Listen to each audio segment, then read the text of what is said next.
Welcome, Dr. James Beckett, Sports Card Insights. Thanks, sponsors, Beckett Media, Beckett Grading, Beckett Authentication, ComC.com, Burbank Sports Cards, Mike Stadium Sports Cards, Heritage Auctions, Huggins and Scott Auctions, Topps, Upper Deck, and Panini combo tribute episode to two of my favorite Pirates. My favorite Pirate of all time is Roberto Clemente, but ElRoy Face and Bill Mazeroski were right up there as well. Certainly, as I mentioned in Hobby Hotline, actually recorded earlier today, I realized the 1960 Pirates were my favorite team.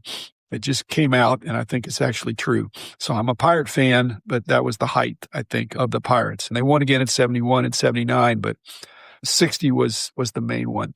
ElRoy Face had passed away a week or so ago, and I thought, well, I don't want to be a homer. I love the Pirates, but everybody loves their favorite team. But ElRoy Face really was a great relief pitcher, signature pitch with the forkball. Then when Bill Mazeroski passed away, Rich actually suggested put them together. You absolutely have enough info on your own. 15 minutes will be no sweat to extol their virtues. Again, great players, not super duper hobby respect, but still have some following in many respects. As I said, I talked to Hobby Hotline about Bill Mazeroski. We let off of that, and I'll add some of that to the end of this episode. First of all, with ElRoy Face, Bob Prince, the announcer, he called the players what he wanted to call them. Now, ElRoy Face or Roy Face. ElRoy actually was his name, so it's not like he made it up. But Bob Prince could call Clemente Bob and Bobby. I know Roberto wasn't asking for that. And Maz or Bill Mazeroski, Billy Mazeroski, Bob Prince had a mind of his own. He just did what he did and brought a lot of color to the game. So first of all, Roy Face or ElRoy, he was Mariano Rivera before Mariano Rivera, coming in with a signature pitch. I'm going to throw it. You're not going to be able to hit it. I'm going to get the win or the save. The difference was in those days, the relievers didn't come in with a 2-run lead and nobody on base. They came in these jams, frequently tie games, where you were going to be the pitcher of record. You could not only win, but you could also lose. And Roy Face, for 1 year, he was the best ever, perhaps, in 1959, not even the World Series year. But they've changed the rules on saves, and so it's hard to compare different eras, but it's not hard to compare within an era. When you look at relieving in the late 50s and 60s, Roy Face was the top guy in my mind. Because really, there weren't very many cheap saves. He didn't have as many saves as the gaudy totals they have now, but he won 18 out of 19 games, 22 in a row, where probably it was a tie game, because you get the win if you're either behind and you win when you get ahead on the mound, or if it's tie and they go ahead. So I tried to imitate his forkball, and unless you want to have a deformed hand, it's just tricky. But it was fun trying, just like fun trying a knuckleball. He was pretty close to my dad's age and my father-in-law's age, and they all had military experience. I hadn't realized the Roy Face was a military veteran as well, so I really appreciate that, the sacrifices, even those who didn't die, those who served. Obviously, his rookie card is a 53 Topps high number. They say it's a double print. I've never really experienced it as a double print, but that isn't my research. But card number 246, probably undervalued in some sense, because he was a star player. Lifetime ERA of 3.48. Actually sounds great now, and it was great then. He's got a couple of cards that you're not going to see very often. I have never seen the 1952 Fort Worth Cats. That would be absolutely something I would do a double take on and would grab as I saw it. I don't know if it's a $100 card. I'd certainly pay $100 for it. It's listed in the price guide that has my name on it, which I don't believe was my research. I think it's after I was gone at $40, but I'd easily pay $100. There's a 1960 ElRoy Face Motel card, which I actually have, and I think that is super rare. And I think that's what I have on my wall or in my backstock for rotation into the wall. But that is a super tough card. Again, I've only seen one. So as I said, I don't pass by. I don't remember what I paid, but whatever I paid, it's the only one I've ever seen. Ski and Face were friends, obviously. They played together for so many years. ElRoy Face is not going to get in the Hall of Fame in spite of his all-star appearances and being probably the best reliever in baseball for some good period of time. His total one-loss record is 104 and 95. So if you barely win more games than you lose. Again, the Pirates were not that great many of those years. They had some great years, obviously, but they weren't great every year, and they certainly were terrible in the beginning of Face's career, the first few years. So I don't think he's got good Hall of Fame chances. In fact, I'm really kind of disappointed in the Pirates that he was not put in their Hall of Fame until 2023. At least it was before he died, but I believe deserved better. 3 saves in the 60 World Series. He appeared in the Game 7, didn't really do great in that, but he'd already recorded 3 saves on the 3 wins before. And of course, they got clobbered in the games they lost. They lost 16-3, 10-0, and 12-0. Whitey Ford was pretty dominant in those days. Okay, switching over to Bill Mazeroski. As I said on the podcast, I know exactly where I was Thursday afternoon, coming home from school, half block from my house, transistor radio glued to my ear. I don't think I was walking with some other guys because it was the last block or half block to my house. And second pitch, he hits it over the fence. And there wasn't dancing in the streets because in the afternoon, I was just getting out of school. And I don't know if I went to the ball field and played with my buddies. I remember it being a reasonably nice day. It wasn't bad weather. And in fact, that was in Wheeling, West Virginia, which is where Maz was born. Very close to Pittsburgh, though, so he would have had a great following close by. More double plays than any other second baseman in baseball history. He had great double play partners, Dick Grote, notably, Gene Alley later. I don't know that his record's going to get broken because there are fewer grounding into double plays now with people trying to not hit grounders, to put it up in the air and put it over the fence. So maybe that will last. He has been quoted as saving a run is equal to driving in a run. If you had one great fielding play a week, which surely he did, that saved a run, 1 per week, say that's 30 per year. That's like adding 30 RBIs to your RBI total. I don't know that he saved thousands of runs, but he certainly saved hundreds of runs. More known for defense, but also offense. He had some pop in his bat, finished with 138 career home runs. I don't believe that counts the postseason.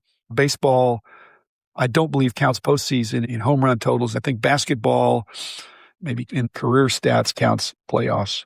If you played your games at Forbes Field, you were instructed, it was common sense. You're not trying to hit it out of the park. You're trying to hit it hard. You want some extra base power, but it was not a field where you were encouraged to go for homers. They talked about him being such a great fielder, and he was referred to as the glove, but I always thought it was that his hands were so fast. His glove, my recollection is he had a very small and very flat glove, didn't have a deep pocket at all, and it's like it never really went in. He had such quick hands to turn a double play. It's like it barely touched his glove, and he was already throwing to first base. He was something to see. 983 career fielding percentage for second baseman. That means 17 out of 1,000. He either dropped or bobbled or made a bad throw. But that's not bad, especially when the pressure's on. Bill James claiming that not only was he the best second baseman maybe ever defensively, but maybe the most impressive any player in any position for his defensive numbers. I don't know about that, but I certainly would put him up there. But Bill James is not just giving an opinion. Usually as the kind of the original sabermetrician, he's got some data to back it up based on his work. We find out now that one of his secrets was the 6-4-3 double play. The ball was barely touching his glove and his foot was barely touching the bag, if at all. His key cards, I obviously have his 57 Topps rookie card, not especially hard. He's got a 56 Topps team issue card, which is more of a photo, I think. I may have that, but I can't find it. And then he's got a 57 Cons card, which is great. And I believe I have that in not so great condition. Then just to add on, I was on Hobby Hotline this morning, made some comments and interacted with Lauren and John on my recollections of Bill Mazeroski. Bill Mazeroski and Roy Face to lose them both in the same month. Again, my dad's age, my father-in-law's age, and my father-in-law is still hanging in there. Saw him yesterday. It's wonderful to see people aging gracefully, and Roy Face and Bill Mazeroski, by all accounts, were doing that too. But that last year is pretty tough. Okay. Thanks, everybody. Here's the rest of it from Hobby Hotline, and I'll see you on Wednesday with another episode. We lost the Hall of Famer, famous Pirate, 1960 walk-off home run against the Yankees. Rest in peace to Bill Mazeroski, 90 years old, long life, but still, anytime you lose somebody, it's always sad. Condolences to baseball fans, the Mazeroski family, the Hall of Fame family. He was very active, even doing some signings recently. I think he was even scheduled for some more here in the future. So I don't know all the details pertaining to his passing, but I don't believe this was an expected one. But Dr. Jim, you're a Pittsburgh guy originally. You're a Pirates fan. Your thoughts with Mazeroski passing away? Well, the 60 Pirates might have been my favorite team. I was in the 6th grade. I remember exactly where I was when he hit his home run. But he certainly wasn't a home run hitter. He was known for fast hands, great defensive. When you look at the replays of that, he's not like the modern day sluggers who are thinking about launch angle and exit velocity. He just got around and got the fat part of the bat on a pitch and put it over the fence. He wasn't swinging from his heels or trying to be a hero. He was trying to make good contact. And here he is, most dramatic home run in World Series history, perhaps. And think about the history of the World Series. He's just the only walk-off. We've had other dramatic home runs. Joe Carter comes to mind. Even last year, the Dodgers series, some of the late home runs in the extra innings. But this was the only one to end the series. When you think of all the World Series, that's surprising. There's only one. Just like there's only one perfect game, probably always will be. A lot of people commenting here. Bill James considers him the greatest defensive second baseman in the history of the game. Led this Casey Stengel directly getting fired. So Mangini agrees, best second baseman of all time. Everything I hear was really nice guy, great with the fans at events and public appearances. Dr. Jim, have you ever had the pleasure of meeting Steve? A long time ago, but he wasn't on the show circuit as much of the big shows because he was a late Hall of Famer.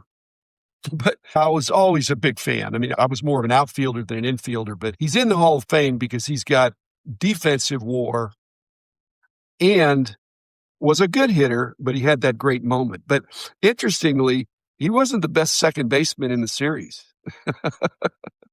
Bobby Richardson for the Yankees was also at second base and was, I think, the only MVP of a series on a losing team. So Bobby Richardson, why is he in the Hall of Fame? Well, he had a much shorter career, but Mazeroski was a work of art in the field, and that put him over the top because just based on hitting, he's not in at all. John Mangini says, I used to drink with him. He was a great guy, lived in my hometown. So local Pittsburgh guy, or at least he stayed in the area post-career. So condolences to the Mazeroski family of the baseball world and the Hall of Fame. I'm losing the legend. And, people argue he shouldn't be in the Hall. That home run, you alluded to it, Dr. Jim, that home run sort of was a tipping point. Your kind of thoughts on that? We're sitting here with the Winter Olympics, and Mazeroski performed over not quite a 20-year career, but a long career.